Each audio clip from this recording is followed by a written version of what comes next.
Hey tankers, and welcome to Karelia, where we are following Rommel MacDonald of the Mard clan in his Tier 8 premium tank destroyer, the Stridsvagn S1. He's also platooned up with Becketona in the Lance and Sea, which is the Tier 8 premium medium tank of Sweden. So this is World of Tanks with PR154, and thanks for joining the channel again. A couple of fun facts about the Stridsvagn S1. The Swedes actually use it as a main battle tank, but in World of Tanks it's a tank destroyer, and to be fair, it does tend to follow the mould of most tank destroyers. It has a travel mode and a siege mode. The travel mode just gives it the sort of half decent mobility that you see here, but the siege mode gives you far better gun performance. Specifically, it dials in your dispersion to just 0.29, which is just absolutely laser-like, provided you let the shot dial in. Has a 105mm caliber gun, delivering APCR shells with 390 hit points of alpha damage. And even the standard rounds have 288mm of penetration, so he's having no trouble going through the hull of the Emil 2 as it's poking out from this corner. One of the interesting characteristics about the Swedish tank destroyers is the fact that they don't really have much play with the gun as it's located in the hull, and you can sort of see that with the profile here. And under normal circumstances, that would be a real disadvantage for a tank destroyer, because as soon as you have to pivot the tank, well, normally you'd lose the benefits of your binoculars and your camouflage net.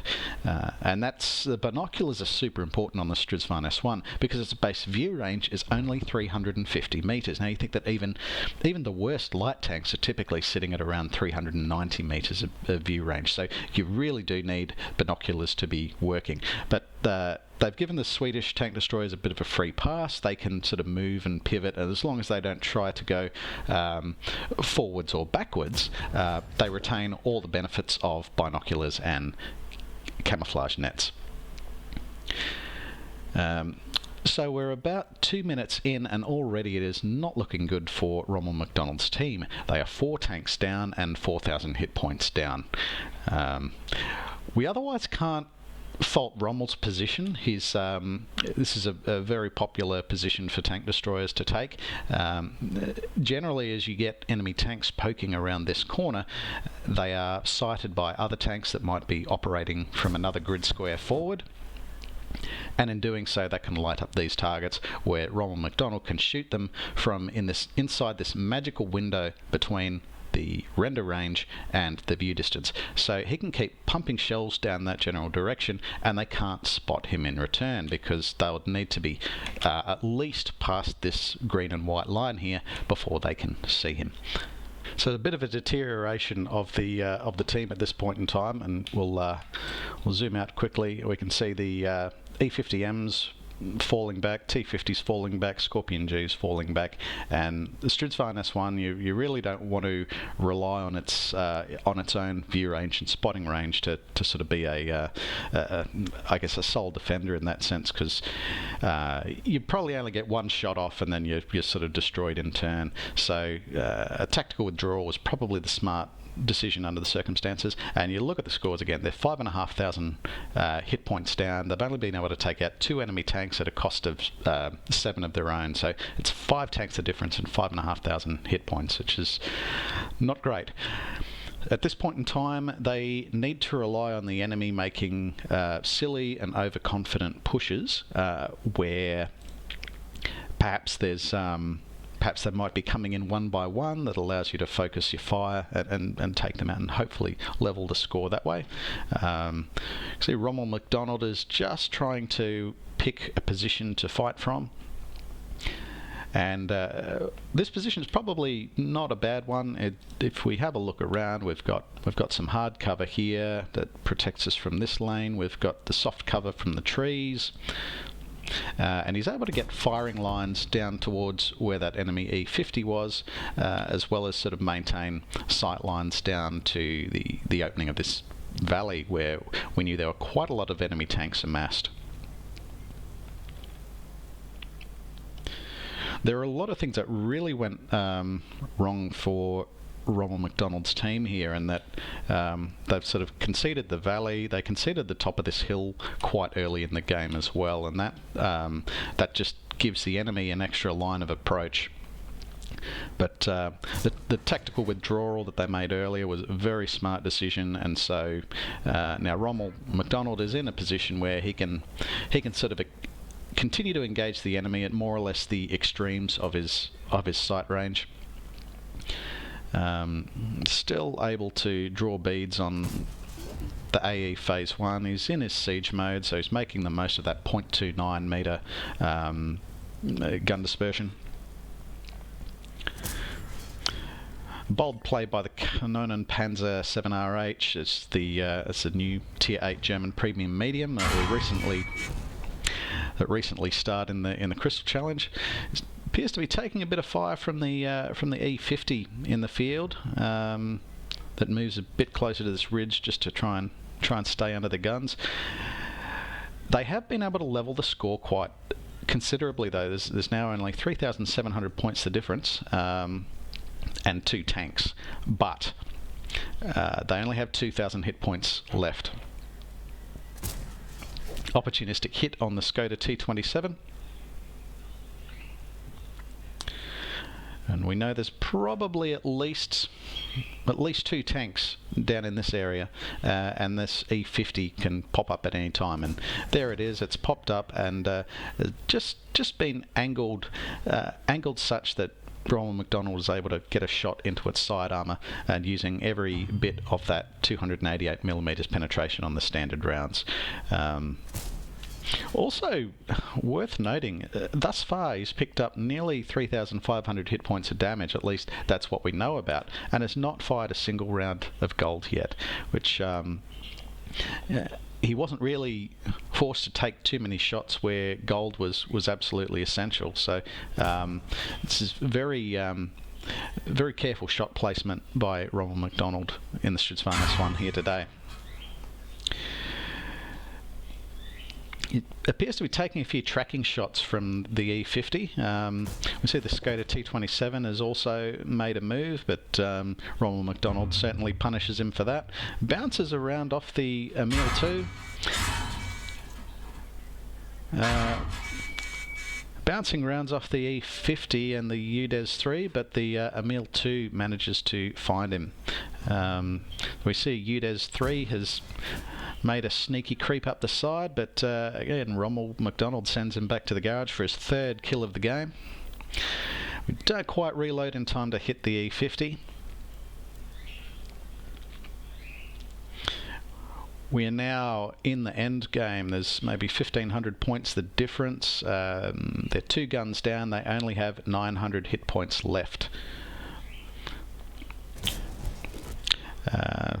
A final shot trade with the Emil 2, but his teammate Beccatone is able to take the Emil 2 out of the equation and send him back to the garage.